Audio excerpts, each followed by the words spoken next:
अब बात आती है कि ये हमको पता कैसे चले कि एक बिजनेस छोटा है या बड़ा है। ये बातें पता कैसे चले कि बिजनेस छोटा है या बड़ा है। तो चार पैरामीटर हैं जिसके बेस पर हम डिसाइड कर सकते हैं कि बिजनेस वो छोटा है या बड़ा है।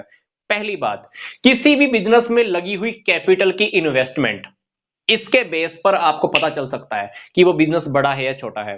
दूसरी बात, अगर हम उस बिजनेस की आउटपुट देखें, आउटपुट बोले तो टोटल प्रोडक्शन मान लीजिए कितना हुआ, इसके बेस पर भी आप डिसाइड कर सकते हो। थर्ड, वैल्यू ऑफ आउटपुट, जितना प्रोडक्शन हुआ है ना, उसकी वैल्यू, उसका रुपीज में काउंटिंग कह सकते हो, तो उसके बिहाफ पे भी आप सोच सकते हो कि वो बिजनेस बड़ा है या छोटा है।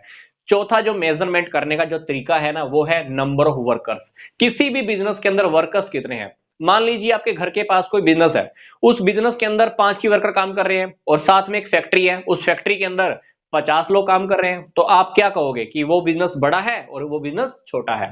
तो वर्कर्स के बेस पे भी आप डिसाइड कर सकते हो। तो ये चार पैरामीटर हैं जो हमको बता देते हैं कि एक बिजनेस बड़ा है या छोटा है। हर कंट्री के अंदर अलग अलग पैरामीटर हो सकता है ये देखने का कि बिजनेस बड़ा है या छोटा है, पर हम बात कर रहे हैं अब इंडिया की। इंडिया में कैसे देखें कि बिजनेस छोटा है या बड़ा है। इंडिया में बिजनेस छोटा है या बड़ा है, ये देखने के लिए हम फर्स्ट टेक्निक को फॉलो करते हैं, दैट इज कैपिटल इन्वेस्टमेंट।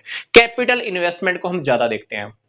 तो कैपिटल इन्वेस्टमेंट का टॉपिक इंडिया में डिस्कस किया जाता है, इंडिया में फॉलो किया जाता है।